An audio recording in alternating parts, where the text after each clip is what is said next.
जय जिनेन्द्र। मैं रोहित जैन, समर संस्कृति संस्थान का छात्र, शास्त्री प्रथम वर्ष का छात्र, आप सभी का पुनः छेड़ाला की द्वितीय कक्षा में संस्कार शिक्षण शिविर के द्वारा हार्दिक स्वागत, अभिनंदन, वंदन करता हूँ। कल हमने छेड़ाला के पंडित दौलत राम जी द्वारा रचित छेड़ाला के मंगलाचरण प्रथम छंद द्वितीय छंद को समझा था। अगर आप लोगों ने प्रथम वीडियो नहीं देखी हो तो कृपया उस वीडियो को देखें, सब्सक्राइब करें, लाइक करें और आपकी जो भी जिज्ञासा है कमेंट के माध्यम से उसी में दें, जिससे हम आपका उत्तर वहीं पर दे सकें। आज हम देखते हैं तृतीय छंद को, देखेंगे कि ग्रंथ की प्रामाणिकता और निगोद के दुख। सबसे पहले यहाँ पर इस प्रथम ढाल में चारों गतियों के दुखों का वर्णन है, तो हम जानते हैं जो निगोद होता है उसके दुख कैसे होते हैं। चलिए आप सभी लोग अपनी अपनी किताब खोल लें और उसको देखें। प्रारंभ करते हैं।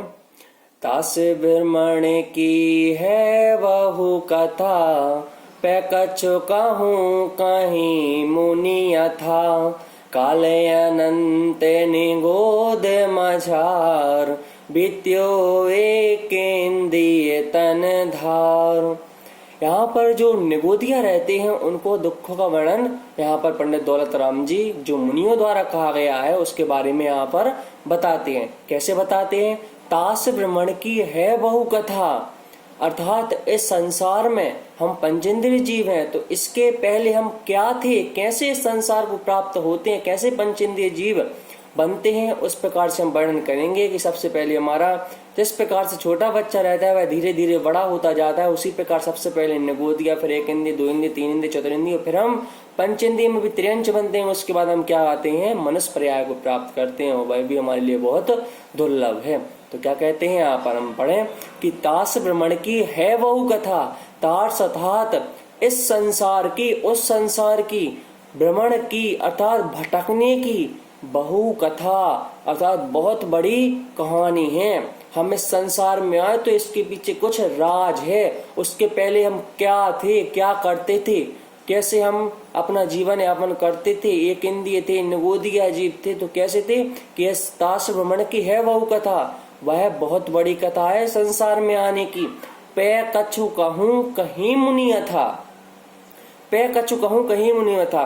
पै अर्थात तो भी, कछु कुछ भी, अर्थात पै कछु कहता हूँ, पै कछु थोड़ी सी, कछु मतलब थोड़ी सी, पै कछु तो भी थोड़ी सी, कहूँ अर्थात कहता हूँ, इस संसारी प्राणी की, मुनि यथा कही अर्थात जैसी मुनियों ने कहा है, जैसी मुनियों द्वारा रचित है कि ये संसार में आने से पहले जीव क्या रहता है, उसकी कथा मैं पंडित दौलत राम जी कहता हूँ। कैसी? काल अनंत निगोद मझार, बीत्यो एक इंद्रिय तन धार।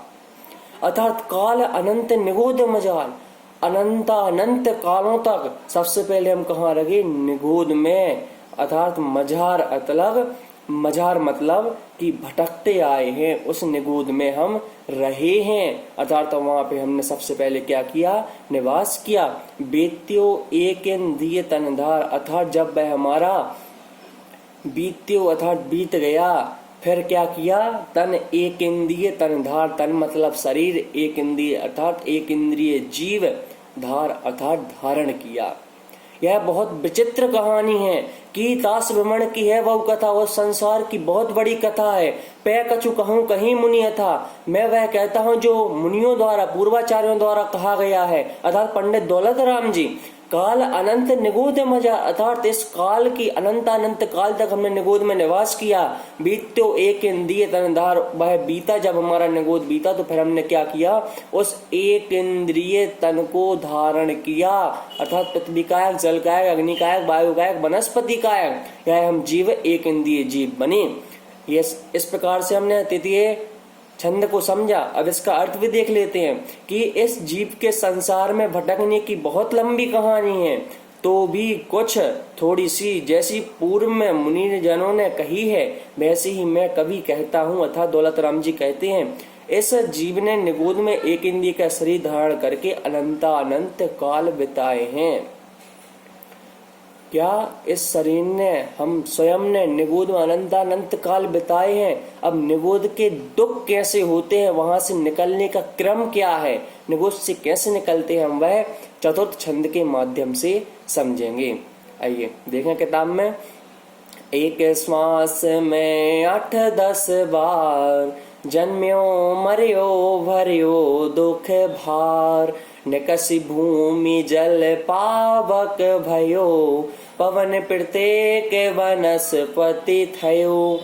अर्थात एक श्वास में 8-10 बार हम एक श्वास लेते हैं इस प्रकार से, तो क्या 18 बार जन्म्यो मरियो भरियो दुख भार, अर्थात निगोद में एक श्वास के अंदर अंदर हम 18 बार जन्म और मरण को प्राप्त हो जाते हैं।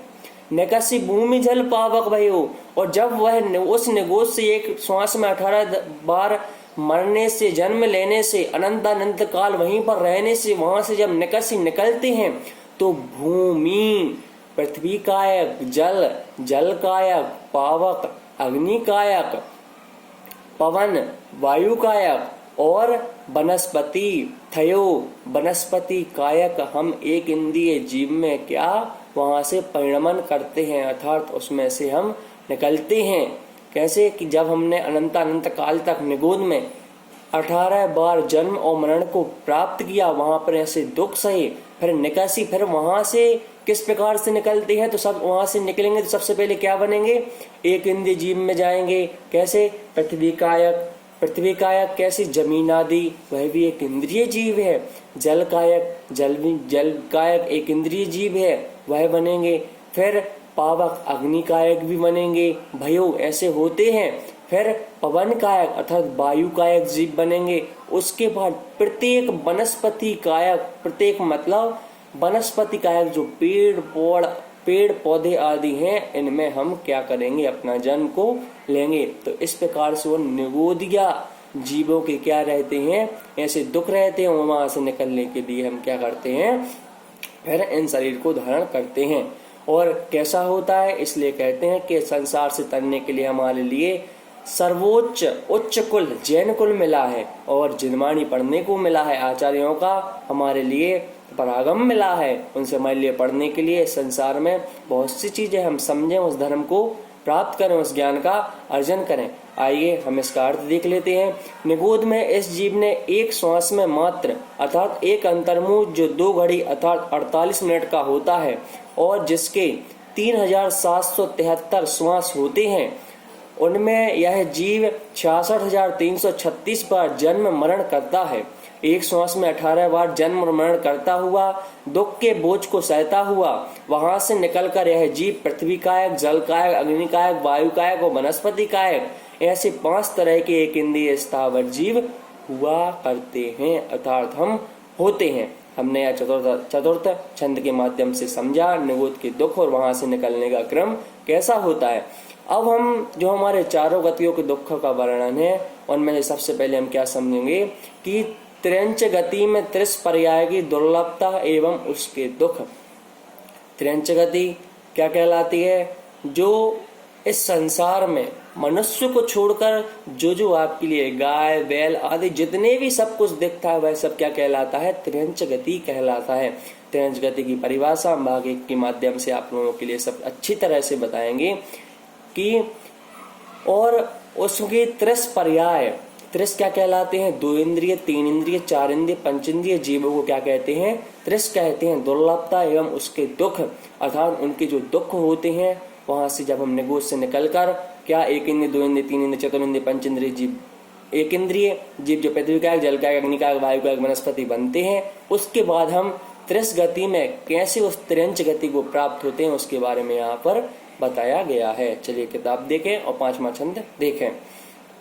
दुर्लभ लही जो चिंतामणि, त्यों पर आए लही त्रस तणी, लट पिपील अली आदि शरीर, धर धर मर्यो सही बहु पीर।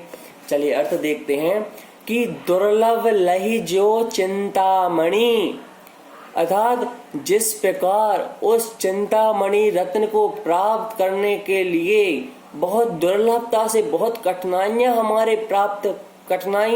हमारे लिए प्राप्त होती हैं, त्यों पर्याय लही त्रस्तणी उसी प्रकार उन्हें निगोद से एक इंद्रिय जीव में और एक इंद्रिय से उस पर्याय को प्राप्त करने के लिए लही त्रस्तणी बहुत ही दुख उठाने पड़ते हैं। अर्थात बहुत मुश्किल से उसमें हमारा क्या परिणमन होता है, बड़ी मुश्किल से हम आते हैं। जिस प्रकार हम कक्षा आदि में फेल हो जाते हैं तो आगे की कक्षा के जाने के लिए बहुत परिश्रम करना पड़ता है, बहुत पढ़ाई करनी पड़ती है। उसी प्रकार हमारे लिए उस एक इंद्रिय जीव से क्या त्रिस कायक जीवों में हमारे लिए परिणमन करने के लिए बहुत कठिनाइयां प्राप्त करनी पड़ती हैं कि दुर्लभ लही जो चिंतामणि, वह चिंतामणि रत्न प्राप्त करना हमारे लिए बहुत दुर्लभ है। उसी प्रकार त्यों पर्याय लही त्रिस्तणी उस त्रिस पर्याय को अर्थात 2 इंद्रिय 3 इंद्रिय चतुर्इंद्रिय पंचेंद्रिय पर्याय को प्राप्त करना बहुत कठिन है।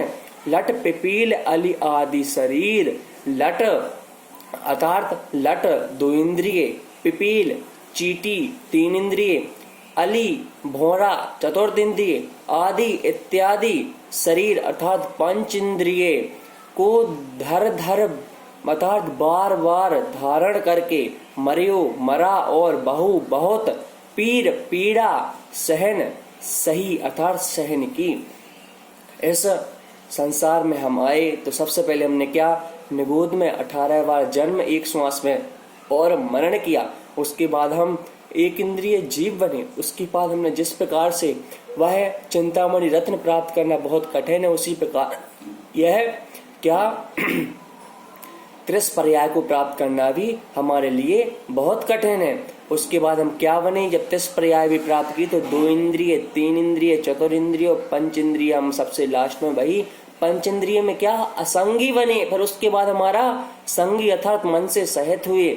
इस प्रकार हमें संसार में क्या बहुत दुखों से हमारे लिए क्या इस पंचेंद्रिय पर्याय और जैन कुल में बड़ी मुश्किल से हमारे लिए जन्म को प्राप्त हुए हैं। अगर हमने इस जैन कुल में जन्म लिया है, जनवाणी का देवशास्त्र गुरु का सभी का हमारे लिए समागम मिला है, तो हम चाहें कि हम सभी लोग क्या संसार से पार हों और संसार रूपी मोक्ष मार्ग को प्राप्त करने के लिए हम क्या अग्रसर रहें अर्थात आगे बढ़ें। चलिए इसका अर्थ देख लेते हैं कि जैसे चिंतामणि रत्न बड़ी कठिनता से मिलता है, उसी प्रकार त्रिस पर्याय बड़ी कठिनता से मिलती है। इस प्रकार वह बताया चिंतामणि रत्न बहुत मुश्किल से ही प्राप्त होता है, चिंतामणि रत्न और उसी प्रकार से त्रिस पर्याय 2 3 4 5 इंद्रिय बहुत मुश्किल से प्राप्त होती है। त्रिस पर्याय में भी जब इस जीव ने जन्म लिया तो सबसे पहले लट 2 इंद्रिय, चीटी 3 इंद्रिय, भौरा 4 इंद्रिय आदि के शरीर को बार बार धारण किया और मरा तो वहां भी बहुत दुख ही सहन करने पड़े। हमने देखा कि जब उसने 4 इंद्रिय तक 2 3 4 अभी इतनी इंद्रिय तक प्राप्त किया, अभी पंच इंद्रिय प्राप्त नहीं की है, लेकिन त्रिस पर्याय के अंतर्गत पंच इंद्रिय भी आती है, लेकिन अभी तक उसने 2 3 4 अर्थात लट चीटी भौरा आदि शरीर को धारण किया। अगर उनमें भी हमारा मरण हो गया तो बहुत दुख सहने पड़े। अपो हमारे लिए बहुत अनंत हम उसकी कल्पना नहीं कर सकते कि हमारे लिए कितने दुख होते हैं इन शरीरों में। फिर हमने वह शरीर क्या किए, धारण किए, फिर वहां पर अच्छे कार्य किए, शुभ कार्य किए, फिर हमारे लिए उन शरीरों में पंचेंद्रिय शरीर में धारण करना अर्थात उस पर्याय को प्राप्त करना। वह पर्याय कैसी होती है, अगला छंद है 6वां छंद। त्रिंच गति में सैनी और असैनी पंचेंद्रिय के दुख कैसे होते हैं, उस पंचेंद्रिय में भी कैसे दुख होते हैं, वह कल हम अच्छे से समझेंगे।